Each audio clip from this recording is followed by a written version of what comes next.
I made some homemade strawberry jam and I want to give it away as gifts. So today I'm going to show you what I did to make it a little bit fancy to make a really cute gift for someone.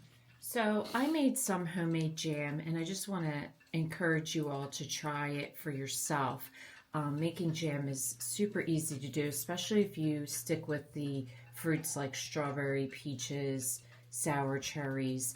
When you get into blackberries and blueberries, so that can be a little bit more challenging. Jam is, I feel, easier than jelly because jam still has the seeds in it. You're not straining that out, which is an extra step. So to make a batch, gosh, it only takes me like 20 minutes, not considering the prep for the jars or the sealing of the jars. But it really is a relatively easy thing to do. It only has 3 ingredients: the fruit, the pectin, and the sugar. And it makes really nice gifts for people. So these are the small ball jars with the regular size lid. They do have a wide mouth lid. So today I just want to point out that if you're going to try this, I'm using the regular size lid.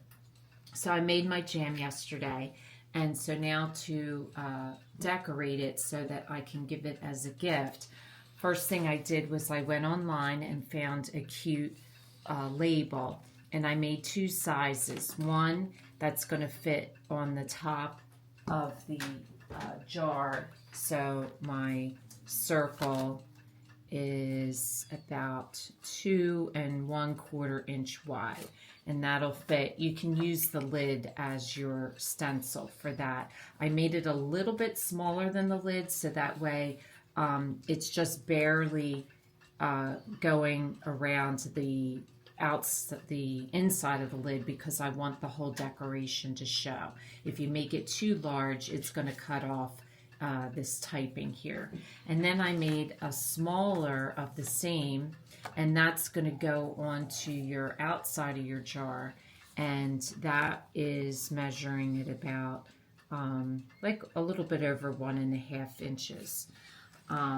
So the other things that you're going to need is I used 2 patterns of fabric. You wouldn't have to use 2, but I think it's cute that to do the opposite. You could do polka dots, same thing, like a dark red with white polka dots and then a white fabric with red polka dots.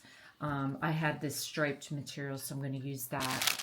I picked up some wooden spoons at the craft store, a pen, hole punch for your tag, some twine, and scissors, and a rubber band. So the first thing we're going to want to do to get started is cut out our labels, and you're also going to want to cut out your fabric. Now I already traced my fabric out, and so for the regular sized lid, my circle is a little bit over, it's on a 5 1/4 inch diameter. So that's the size which gives you the perfect amount of overhang on your fabric. So what I'm going to do is I'm going to cut these circles out, and I'm using a pair of peeking shears to cut my fabric out. You wouldn't have to. You could cut your fabric using just a regular pair of scissors. I also traced my circles on my fabric is both sides, but if your pattern's only on one side, you want to make sure you trace it onto the back so that you don't see any of the markings. But when you're using peeking shears, the one thing you just want, this just takes a little bit more time and focus, is I cut just to the circle, and you see how it zigzags up and down. When you start again, you want to make sure that you line up that zigzag so that you get a perfect cut every time, and it doesn't, you can't tell where you left off.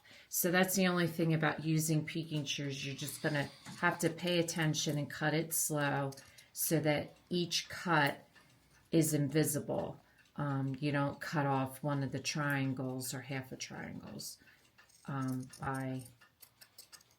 when you cut around. So it gives it a nice smooth cut. So I'm cutting out my label, And I'm just, for this one, I'm just cutting out a little bit over the edge of the black line. So I always write on the metal label the date that I do the jam and the type of jam it is, but we're going to cover that with our other label.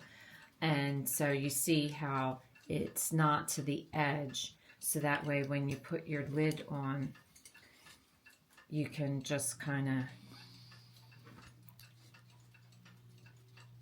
as you close it, you just adjust it so it's perfectly cut, so that it's just right around the black lid, and that way you can see all your writing, and it makes for a really cute decoration on top. Now we are going to cover this decoration with the material, and what I found to be the easiest thing to do is to take a rubber band and put your rubber band over your lid, not too far down, and that way I can go around and adjust it if I need to, if I don't think it's even, but that's pretty even all the way around. And so leave your rubber band on, tighten your fabric, and straighten it out so it doesn't have any puckering or anything. And then what you're going to do is you're going to take your twine and you're going to wrap your twine around the top of the lid, towards the top, and you're going to make it as tight as you can. But this is nice because the rubber band's holding the fabric into place, so you don't have to worry about it moving on you. And you just want enough twine so that you can put a little bow onto it, tie it in a double knot, and put a bow onto it. So I'm just going to cut the end off. And we're going to tie it up like that.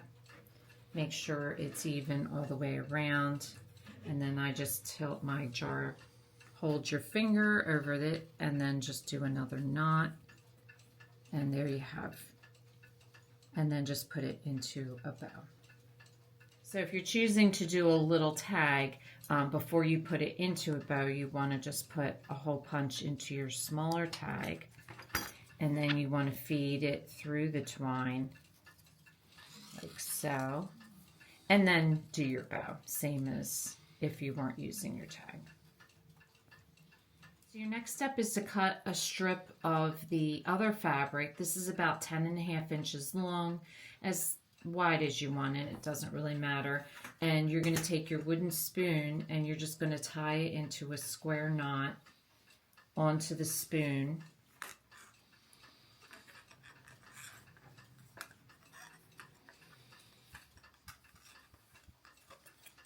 My spoon is fighting me this morning.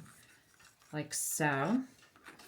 Then all you do is pull your twine out, put your spoon through, and there you have a really, really cute gift to give someone. Just remember to take your rubber band off now that you don't need it anymore. Just slip it off the bottom. So I'm really excited. I can't wait to give these out to my friends. It's a cute homemade gift, but with the decorations, it just takes it to the next level. If you have Mother's Day coming up, if you have a housewarming or just a party or a visit that you're going to, this just makes a really, really nice gift. I will be making a video upcoming showing you how I'm putting it together as a gift for my friends. So if this is your first time watching, welcome, and please don't forget to subscribe. If you want to receive future notification of posts, hit the bell, and if you like this video, please give us a thumbs up. Thanks for watching, and we'll see you again soon.